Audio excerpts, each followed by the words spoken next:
Hi, I'm back. I'll be reading from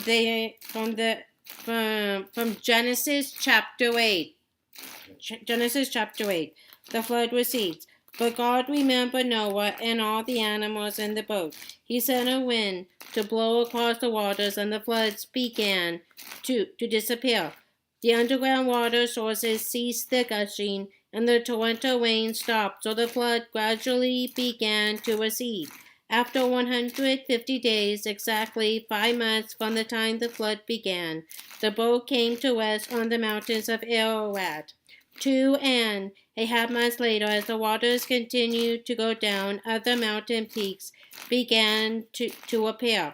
After another 40 days, Noah opened the window he had made in the boat and released a raven that flew back and forth until the earth was dry. Then he sent out a dove to see if it could find dry ground, but the dove found no place to land because the water was still too high. So it returned to the boat, and Noah held out his hand and drew the dove back inside. 7 days later, Noah released the dove again. This time toward evening, the bird returned to him with a fresh olive leaf in its beak. Noah now knew that the water was almost gone. A week later, he released the dove again, and this time it did not come back.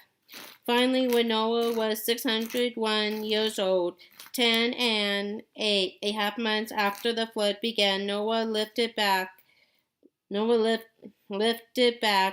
the cover to look. The water was drying up.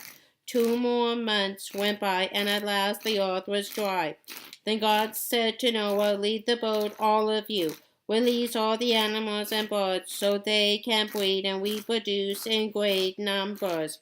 So Noah, his wife, and his sons and their wives left the boat, and all the various kinds of animals and birds came out pair by pair. Then Noah built an altar to the Lord and sacrificed on it the animals and birds that had been approved for that purpose. And the Lord was pleased with the sacrifice and said to himself, "I will never again curse the earth, destroying all living things, even though people's thoughts and actions are bent toward evil from childhood. As long as the earth remains, there will be springtime and harvest, cold and heat, winter and summer, day and night." Okay, that's the end of Genesis chapter 8. Bye-bye.